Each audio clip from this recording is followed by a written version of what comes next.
Hi, I'm Zach Wiewel, and I'm joined today by Brad Wiewel.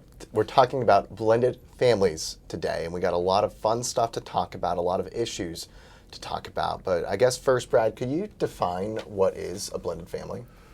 Well, Zach, I'll start by this. I think most people know that people get married, they have kids, they divorce, maybe somebody dies, they remarriage. It's that kind of thing. It's taking a family that is not now, quote, a traditional family, and because of the entry of another spouse, another, quote, parent, kids, that's blended. And it can be a wonderful, fantastic thing. It can be a really, really hard thing when it comes to estate planning. What do you think makes it hard with estate planning? What's one of the main things that makes it tough? Well, one of the things that makes it tough is the assets of both spouses, because one spouse brought in some, another spouse brought in some. And in Texas, we have community property, which seems like, gosh, how hard could that be? Well, it turns out it's really hard. It's really hard, Zach. So let me go ahead and define what separate property is.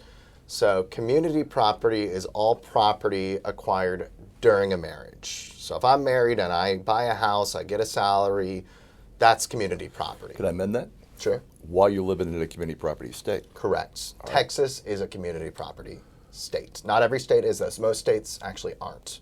But we are Texas trust law. We're talking about Texas law. Separate property, on the other hand, is property that you either bring into the marriage or property that you acquire during a marriage through a gift or through an inheritance.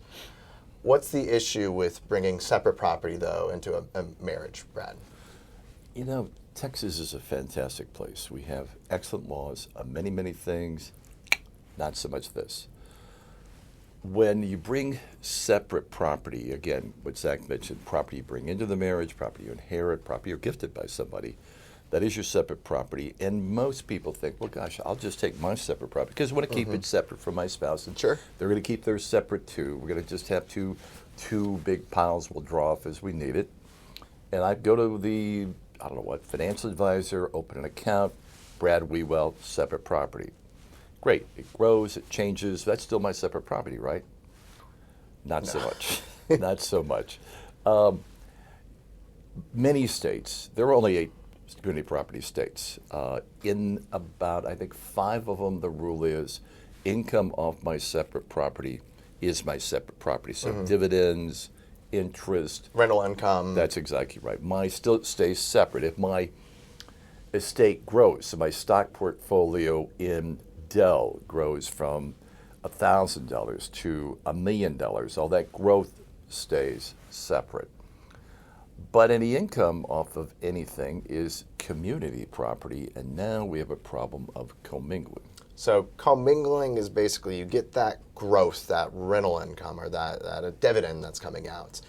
And when you deposit that growth into that same account, you're commingling it. It's kind of like you're shaking up the whole account, and now there's a strong argument that now the entire account that used to be separate property is now community property, which causes an issue. The issue is it's hard to determine what's community and separate property, and Texas law has a presumption that all property is community property unless proven otherwise. And proven by a really strict standard, clear and convincing evidence. Yeah.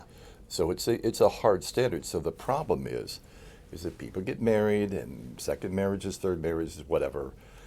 They think it's separate. Something happens to the marriage. They get divorced, or somebody dies, and what they thought was separate isn't separate, and it causes a real problem, of course, in divorce, but also at death, because now we have to figure out who's who.